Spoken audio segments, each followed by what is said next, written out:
할렐루야. 5월 6일 목요일 새벽기도에 함께 들으시겠습니다. 사도신경으로 저희 신앙을 고백드리시겠습니다. 전능하사 천지를 만드신 하나님 아버지를 내가 믿사오며 그 외아들 우리 주 예수 그리스도를 믿사오니 이는 성령으로 잉태하사 동정녀 마리아에게 나시고 본디오 빌라도에게 고난을 받으사 십자가에 못 박혀 죽으시고 장사한 지 사흘 만에 죽은 자 가운데서 다시 살아나시며 하늘에 오르사 전능하신 하느님 우편에 앉아 계시다가 저리로서 산자와 죽은 자를 심판하러 오시리라. 성령을 믿사오며 거룩한 공예와 성도가 서로 교통하는 것과 죄를 사하여 주시는 것과 몸이 다시 사는 것과 영원히 사는 것을 믿사옵나이다. 아멘. 찬송가 379장입니다. 다 함께 찬양 드리시겠습니다.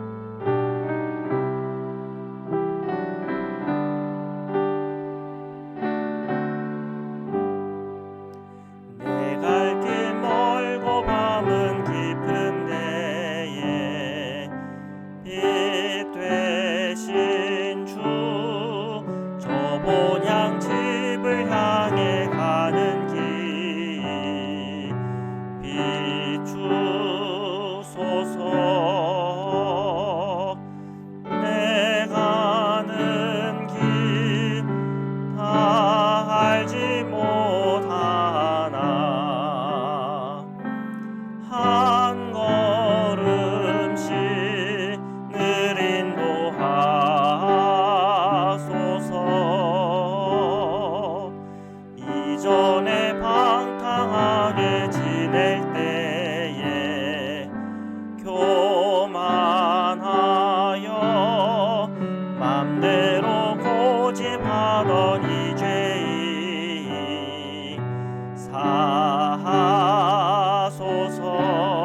사하소서. 내 지은 죄 다 기억 마시고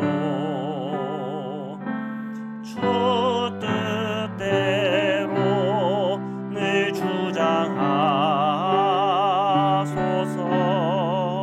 주장하소서. 이전에 나를 인도하신 주 장래도 내 앞에 험한 준령 만날 때에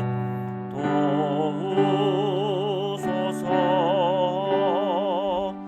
밤 지나고 저 밝은 아침에 기쁨으로 내 주를 만나리.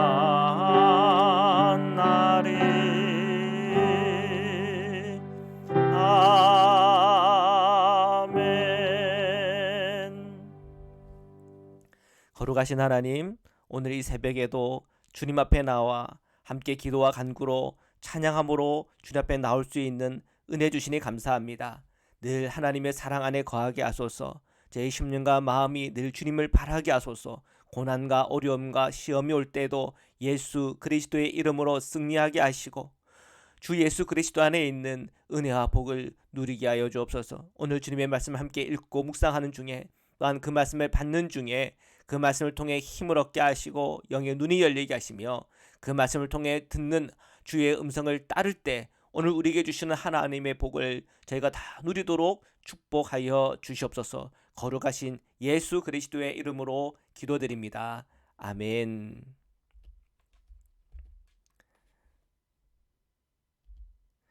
우리 하나님의 말씀을 함께 보시겠습니다. 출애굽기 13장 11절에서 22절 말씀입니다. 여호와께서 너와 내 조상에게 맹세하신 대로 너를 가나안 사람의 땅에 인도하시고 그 땅을 내게 주시거든 너는 태에서 처음 난 모든 것과 내게 있는 가축의 태에서 처음 난 것을 다 구별하여 여호와께 돌리라. 수컷은 여호와의 것이니라. 자, 주님은 다시 이스라엘 백성에게 말씀하시기를 가나안 땅에 너희를 내가 인도하면 그 땅을 주면 처음 난 것, 사람이든 가축이든 처음 난 것을 구별하여 주님께 돌리라. 그렇게 말씀하십니다. 13절입니다. 나귀의 첫 새끼는 다 어린 양으로 대속할 것이요 그렇게 하지 아니하려면 그 몫을 꺾을 것이며 내 아들 중 처음 난 모든 자는 대속할지니라. 이 첫 것에 대해서 주님께 드리는 것에 대해서 매우 강조하고 있습니다. 나귀가 첫 새끼를 낳는다. 그러면 나귀 첫 새끼를 제물로 드리지 말고 어린 양으로 대속하라. 왜냐하면 이제 하나님 앞에 드리는 제사는 무슨 제사를 주님께 드려야 되는지에 대해서 정해져 있잖아요. 그런데 나귀는 하나님께 드리는 제물이 아닙니다. 그죠? 자, 그러니까 어린 양으로 대신하여 대속을 하라고 그렇게 명하고 있죠. 그런데 만약에 그거를 안 하겠다. 그러면은 나귀 첫 새끼의 목을 그냥 꺾어버리라는 겁니다. 그만큼 이 첫 것에 대한 주님께 드리는, 주님께 돌리는 그 일이 매우 중요함을 성경이 기록하고 있습니다. 그만큼 그 대속이라고 하는 것도 중요한 거겠죠. 그 첫째의 목숨이냐 아니면 대속하여 대속물의 목숨이냐 하는 겁니다. 자, 첫째 아들도 역시 대속을 하라. 근데 그 아이를 죽이는 건 아니잖아요. 그러니까 그 아이 대신에 그 다른 제물로 주님 앞에 드리라고 성경은 기록하고 있습니다. 14절입니다. 후일에 내 아들이 내게 묻기를 이것이 어찌 됨이냐 하거든 너는 그에게 이르기를 여호와께서 그 손의 권능으로 우리를 애굽에서 곧 종되었던 집에서 인도하여 내실세. 자, 첫째에 대한 이 대속을 시행하게 되면 자녀들이 물을 거예요. 왜 저 양을 잡느냐? 그리고 왜 그것이 나를 대속한다고 그렇게 얘기를 하냐? 자, 그런 것에 대해서 궁금할 거 아니에요. 자, 그런 걸 물어볼 때 주님께서 어떻게 이스라엘을 출애굽하게 하는지를 설명하라고 하시죠. 자, 그래서 그 메시지를 들 때마다 하나님께서 애굽의 첫째 되는 것, 그것은 사람이든 짐승이든 첫째 되는 것을 다 심판하시고 멸했지만 하나님께서 하나님의 백성은 구원해 주셨구나. 어린 양의 피를 뿌림으로 그 첫째들의 생명들을 다 보존하셨구나 하는 사실을 알게 되겠죠. 그래서 하나님에 대한 경외심과 하나님의 말씀에 대한 순종이 얼마나 소중하고 중요한지에 대해서 배우게 될 거라는 것이죠. 15절입니다.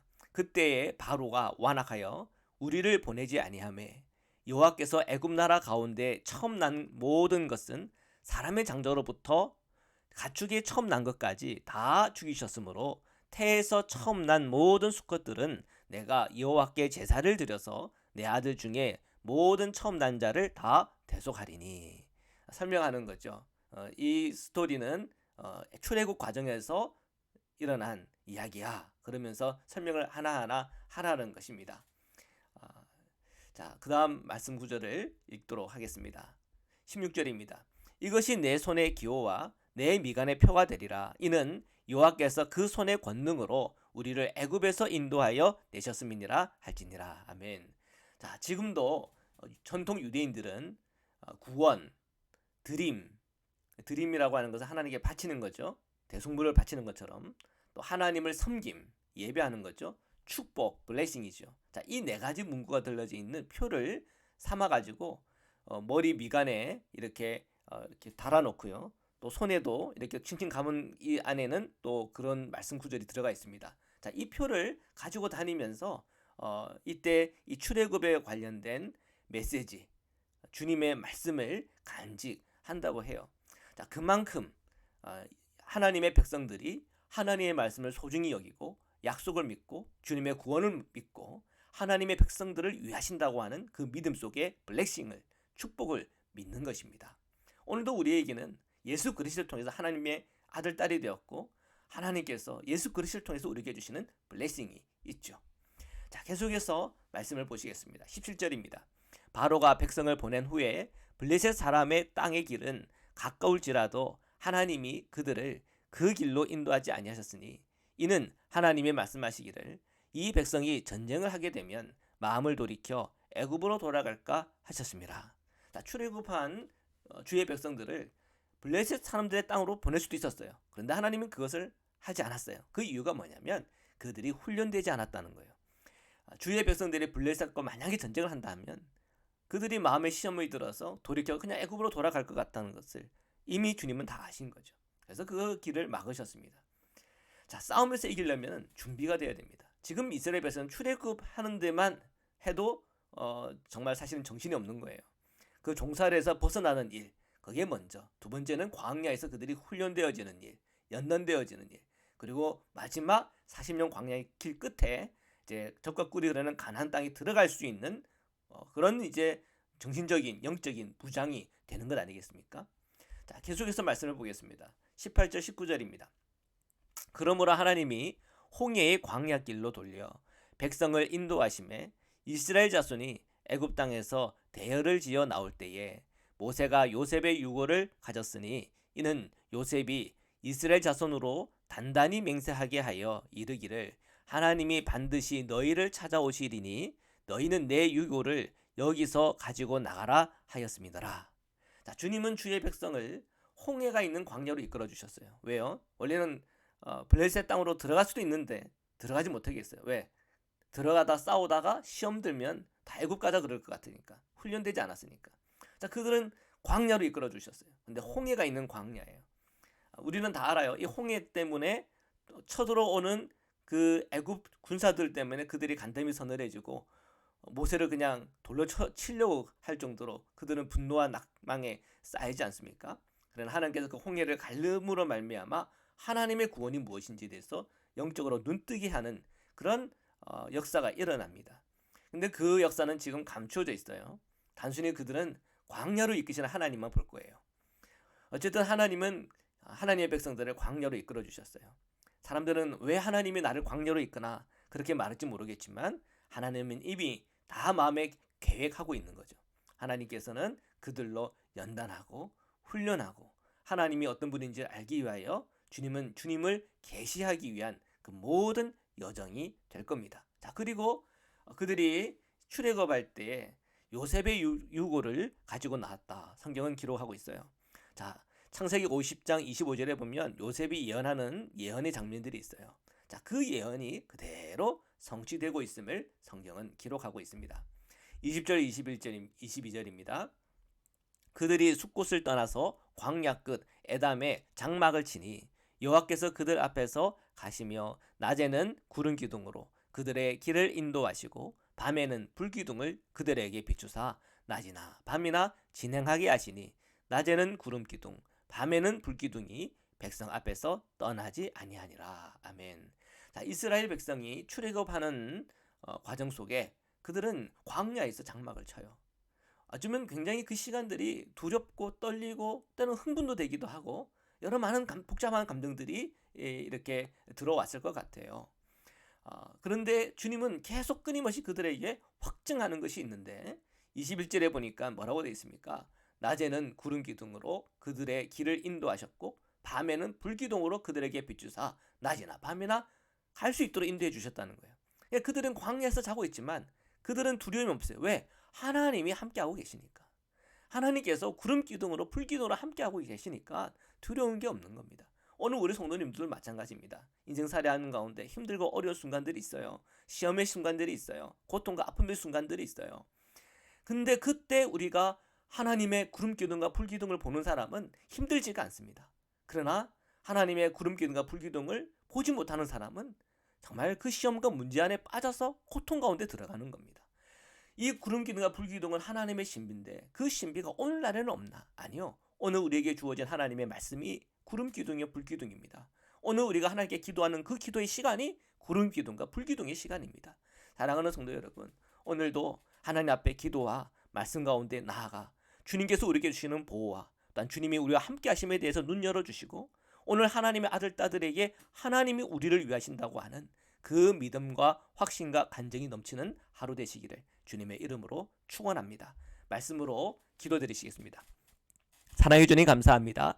오늘도 주님의 말씀 앞에 섭니다. 오늘 저희의 인생과 삶 속에 때로는 광야와 같은 시간들이 있음을 주님 앞에 고백합니다.